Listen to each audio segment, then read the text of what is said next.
Di video kali ini kita akan bahas tentang dasar-dasar pemrograman, yaitu masuk di materi function atau fungsi, di mana dalam contohnya nanti kita akan menggunakan sintak atau cara penulisan di Python. Nah, sebelum lanjut ke videonya, jangan lupa untuk subscribe, like, and comment, dan juga aktifkan notifikasinya agar kalian dapat update terus kalau ada upload video baru. Ya, masuk ke materi selanjutnya. Apa itu yang namanya function? Function atau fungsi adalah satu blok kode atau instruksi yang dapat menjalankan tugas tertentu dengan cara dipanggil dari bagian lain dalam suatu program. Function akan membuat suatu program dapat dibagi-bagi menjadi beberapa bagian kecil yang masing-masing mempunyai tugas kewajiban sendiri. Nah, format atau sintak dari penggunaan function. Dalam program Python, format penulisan sebuah function diawali dengan kata kunci def dan diikuti dengan nama dari function tersebut. Sebagai contoh, ada penulisan def nama fungsi, kurung buka kurung tutup, titik 2. Nah, di bawahnya tinggal tambahkan statement atau instruksi dalam function. Nah, itu adalah format atau sintak dari function. Nah, di bawahnya ada cara pemanggilan dari function itu sendiri, yaitu tinggal menyebutkan atau menuliskan nama fungsinya. Jikalau di contoh itu nama fungsinya adalah nama underscore fungsi, maka cara panggilnya adalah sama, nama underscore fungsi kurung buka kurung tutup. Nah, jika dijalankan, maka statement atau instruksi dalam function tersebut akan dijalankan oleh program atau dibaca oleh program. Nah, contoh kedua sintaknya adalah def nama fungsi dalam kurung argumen. Nah, dalam function itu, kalau yang contoh pertama tadi tanpa argumen, artinya tidak ada parameter yang perlu dimasukkan. Di contoh kedua ini ada argumen. Nah, di bawah argumennya sama ada statement atau instruksi dalam function. Nah, yang jadi pembeda adalah ketika nanti dipanggil, maka nama fungsinya atau cara pemanggilannya adalah nama fungsi dalam kurung tambahkan parameternya apa.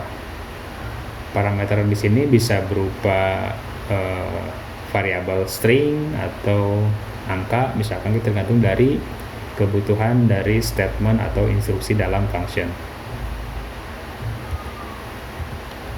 Nah, masuk di contoh penggunaan function. Misalkan seperti ini, ada kita mau mencetak identitas, maka kita buatkan def, kemudian kita kasih nama fungsinya misalkan cetak underscore identitas. Kemudian di bawahnya ada print garis, kemudian print nama PT atau nama identitas lainnya. Kemudian di bawahnya ada print alamat, kemudian print ada garis penutup. Nah, jika dijalankan atau dipanggil dengan cara cetak underscore identitas kurung buka kurung tutup, maka akan menghasilkan tulisan seperti di layar. Ya, ada garis, kemudian ada PT angin ribut, misalkan gitu kan contohnya. Kemudian ada alamat, kemudian ada garis penutup. Nah, kenapa ini dijadikan fungsi? Karena biasanya gini, fungsi itu dibuat agar bisa dipanggil berkali-kali. Nah, itu kan biasanya identitas kalau misalkan dicetakan, itu biasanya suka ada tuh di pojok atas nama identitas dari perusahaan atau misalkan toko atau lain sebagainya. Oke, ini contoh dari function tanpa argumen. Masuk di contoh kedua, yaitu contoh function dan diikuti dengan argumen. Kita tulis contoh seperti ini. Ada def, kemudian nama functionnya adalah cetak nama, kemudian dalam kurung x nama. Nah, x nama ini adalah nama argumennya. Kita bisa masukkan bebas ya, terserah penamaannya seperti apa. Kemudian di bawahnya ada fungsi cetak atau print nama Anda adalah titik 2 sama dengan x nama. Lalu di bawahnya ada fungsi untuk mencetak jumlah karakter dari nama yang diinput. Itu kemudian ada fungsi len x nama. Nah, len x nama itu untuk menghitung berapa jumlah karakter dari nama yang dimasukkan atau sebagai argumen. Nah, cara memanggil fungsinya adalah seperti ini. Jadi cetak nama dalam kurung, kita masukkan contoh Dodi Kusmaya Channel ya. Nah, jika dijalankan maka akan tampil di layar nama Anda adalah Dodi Kusmaya Channel, kemudian jumlah karakter Dodi Kusmaya Channel adalah 20 karakter. Oke. Sampai di sini bisa dipahami ya tentang penggunaan atau penanganan dari function. Nah, kita masuk di latihan. Jadi kita akan membuat sebuah program kecil dengan fungsi atau kemampuan sebagai berikut. Yang pertama adalah dapat menerima inputan sebuah angka. Oke, yang kedua adalah dapat menampilkan angka bilangan dari nilai angka yang diinput. Yang ketiga, terdapat pertanyaan input data lagi, dan program tersebut dapat menerima inputan secara terus-menerus selama jawabannya ya. Contoh, misalkan ada tulisan masukkan sebuah angka. Nah, ketika diinput angka misalkan 99, maka akan tampil di layar tulisan 99. Lalu komputer atau program akan meminta inputan data baru. Dan ini terus-menerus bisa dilakukan sampai jawaban dari input data lagi adalah tidak atau selain dari Y. Oke, kita masuk di ya ini ada beberapa coretan yang perlu atau mungkin bisa dimasukkan ke dalam program. Nah, perlu diketahui kalau dalam pemrograman, meskipun kita diharuskan buat program lewat komputer, tapi ada baiknya untuk membiasakan diri selalu menulis sebelum program itu kita ketik atau kita tuliskan di program. Buat apa? Supaya pemahamannya lebih kena ya, atau lebih dapat. Karena apa? Dengan menulis ada interaksi antara tangan, mata, dan otak. Oke. Nah, ini ada coretan pertama terkait dengan latihan tadi. Dibutuhkan, nah kita akan buat misalkan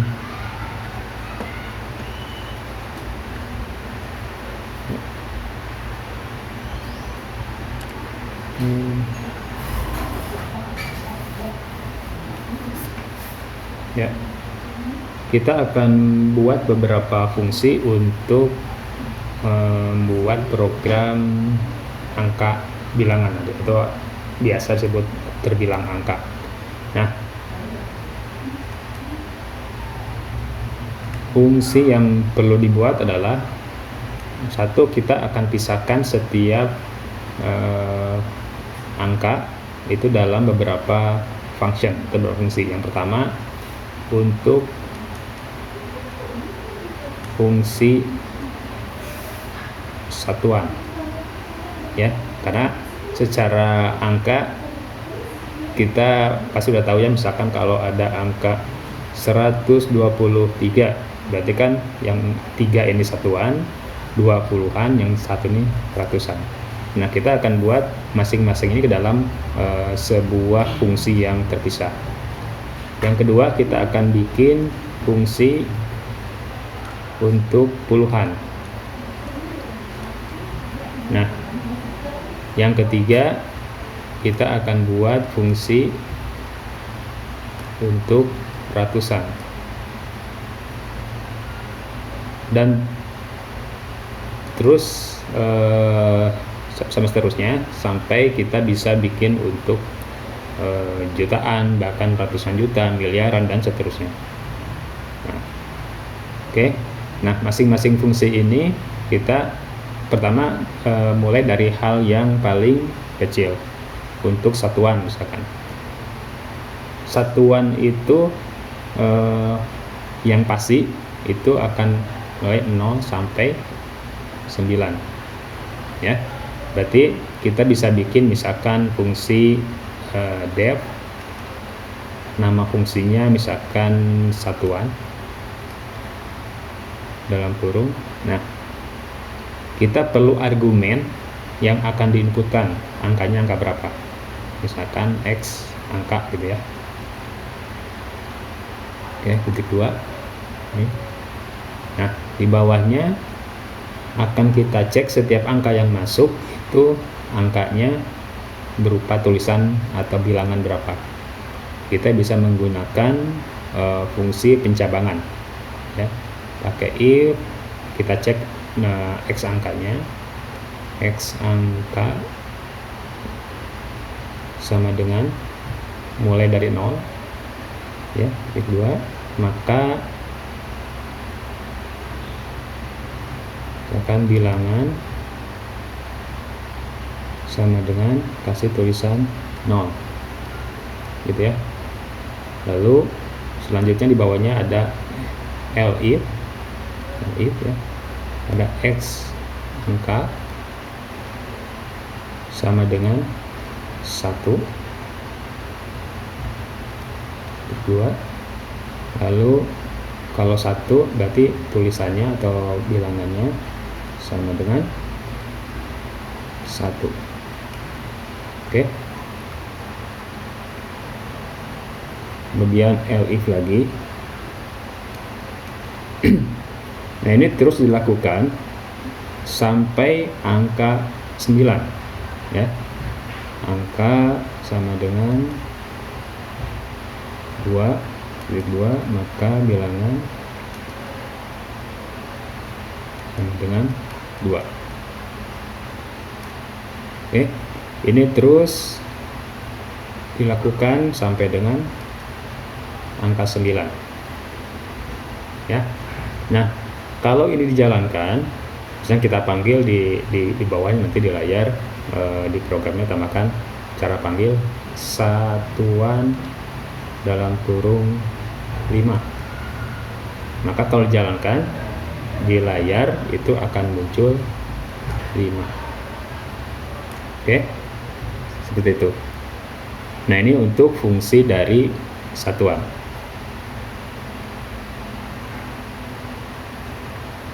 Nah, untuk fungsi puluhan sebenarnya hampir sama dengan satuan, cuman bedanya angka yang dimasukkan itu, kalau misalkan puluhan berarti puluhan itu angkanya mulai dari angka 10 sampai dengan 99, ya. Ada 2 digit di sini, berarti yang perlu dicek adalah berapa jumlah digitnya nanti, ya. Jadi kalau digitnya 1 itu berarti satuan, digitnya 2 puluhan, digit 3 ratusan, dan seterusnya. Nah, kita bikin lagi satu fungsi namanya misalkan def puluhan dalam kurung X nama. Kita butuh parameter.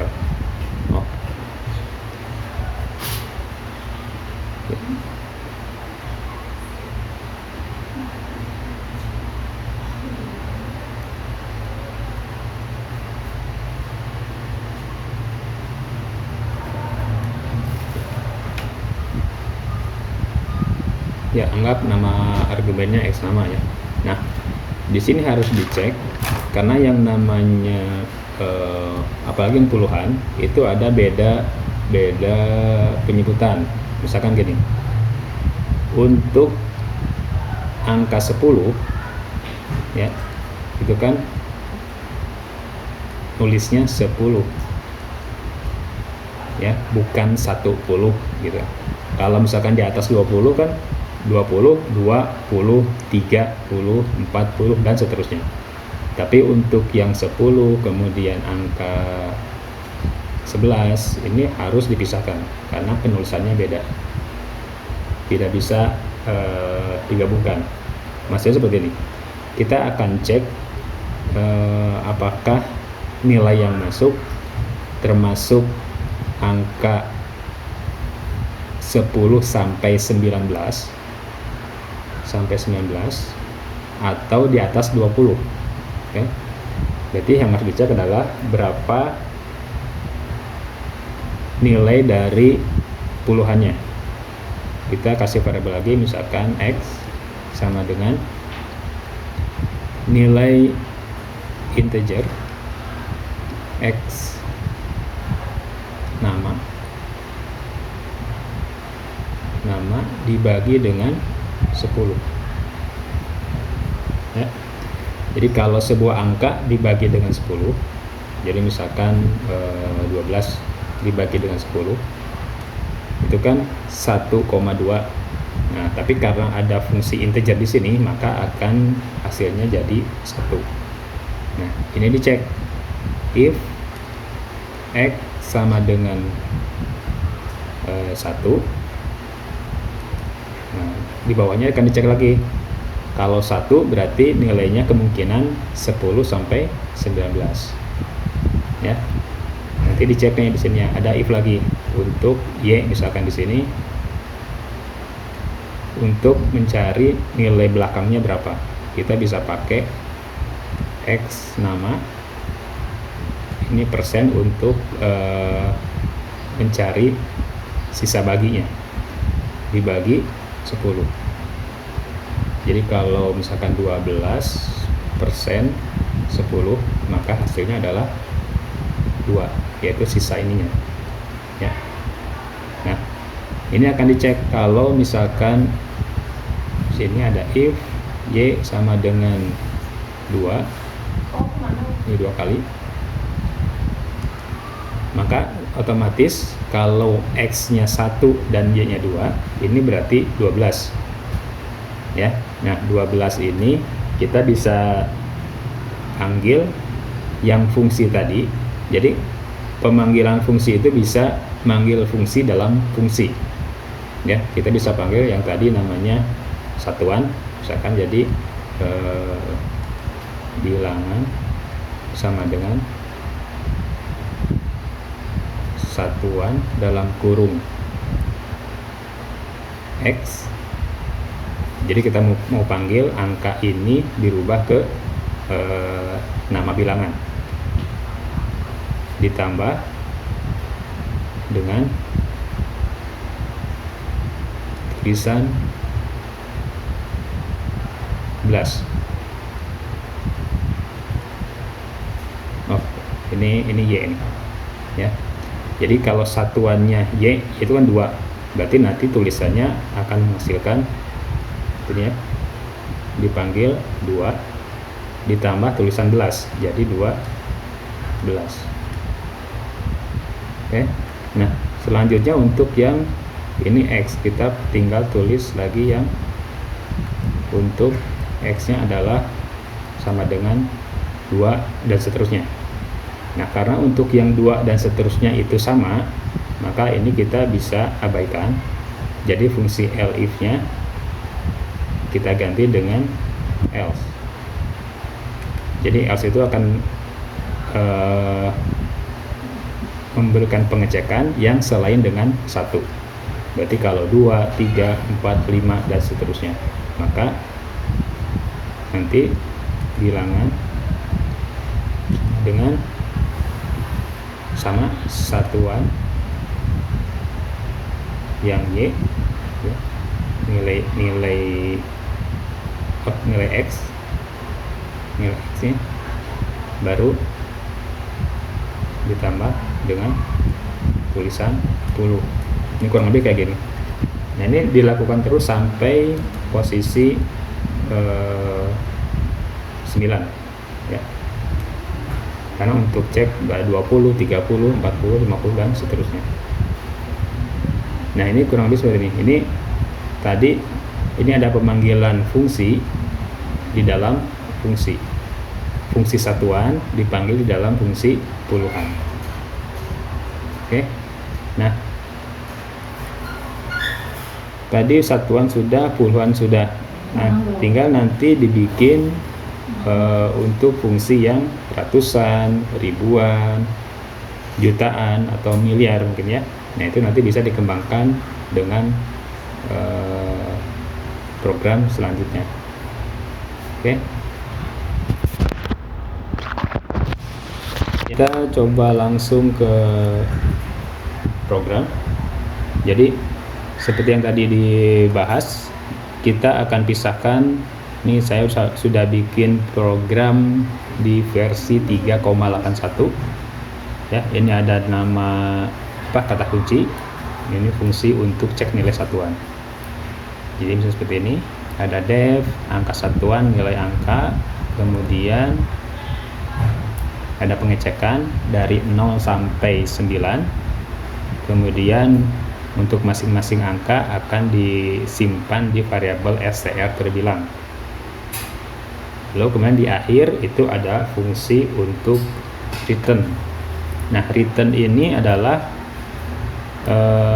nilai yang ditampung di str bilang itu akan bisa di print nanti di program atau di bagian lain. Oke. Nah, selanjutnya kita juga bikin untuk fungsi cek nilai puluhan. Nanti input angka, kemudian ada pengecekan untuk nilai puluhannya berapa. Tadi sudah dibahas pakai fungsi pembagian. Kemudian kita cek nilai satuannya pakai persen. Nah, nanti dicek puluhannya, kalau 0 itu berarti angka satuannya nilainya berapa. Nah, ini ada pemanggilan. Angka satuan ini adalah nama fungsi dari si fungsi satuan di atas. Ini namanya fungsi memanggil fungsi yang lain. Oke. Nah, ini untuk yang angka 10, 11 itu kita pisahkan tersendiri. Tapi untuk yang lainnya, misalkan 12, 13 ya, itu bisa dalam satu program atau satu line code ya. Nah, ini ada selanjutnya untuk nilai puluhannya. Lalu untuk angka ratusan, ini sama aja sebetulnya, tinggal diulang, cuma bedanya ada di pembaginya. Untuk puluhan bagi 10, untuk ratusan dibagi 100. Jadi kuncinya adalah untuk mengetahui nilai puluhannya berapa, satuannya berapa. Kalau di ratusan berarti nilai ratusannya berapa, kemudian nilai puluhannya berapa. Jadi konsepnya adalah fungsi satuan berdiri sendiri, kemudian di dalam fungsi puluhan itu ada memanggil fungsi satuan, lalu kemudian di fungsi ratusan itu ada memanggil fungsi angka puluhan ya. Jadi bisa memanggil antar fungsi. Nah, di paling bawah itu ada namanya main program. Nah, ini yang akan di layar itu maunya seperti apa. Seperti tadi dibilang, ada fungsi untuk memasukkan angka. Jadi kita pakai fungsi input masukkan angka. Kemudian ini dicek kalau jumlah digitnya ada 1, berarti kita panggil yang satuan. Kalau digitnya 2, kita panggil yang puluhan, dan begitu seterusnya. Dan pada program ini baru dibuat sampai angka ratusan. Jadi nanti kalau angkanya sudah ribuan, maka tinggal dikembangkan lagi dan tinggal diikutin saja pengkodeannya seperti apa ya. Nah, kalau program ini dijalankan, jadi kurang lebih seperti ini. Misalkan masukkan angka, kita input tadi misalkan 99, maka akan keluar nilai 99 berupa tulisan. Input data lagi ya, masuk sebuah angka, masukkan misalkan 175, maka yang keluar ada tulisan 175. Oke, lanjut. Masukkan angka. Nah, kalau misalkan kan tadi dibahas kan program ini baru menghandle sampai ratusan. Jadi kalau kita input angka 1000 atau di atasnya, maka keluar angka ribuan atau lebih, silakan dilanjutkan scriptnya. Nanti tinggal dikembangkan aja. Kalau sudah selesai programnya, tinggal kita input tidak atau tidak melanjutkan, lalu program akan keluar ya. Program ini dapat di download, nanti linknya ada di bagian deskripsi. Jadi kalau ada komentar atau misalkan pertanyaan, silakan masukkan di komentar video ini. Seperti biasa, jangan lupa untuk selalu berlatih. Makin banyak berlatih, makin banyak wawasan untuk pemrograman. Jangan lupa untuk subscribe, kemudian di-share ke teman-teman yang lain, dan selalu berusaha. Sampai di sini, selamat mencoba, selamat belajar, dan sukses selalu. Terima kasih.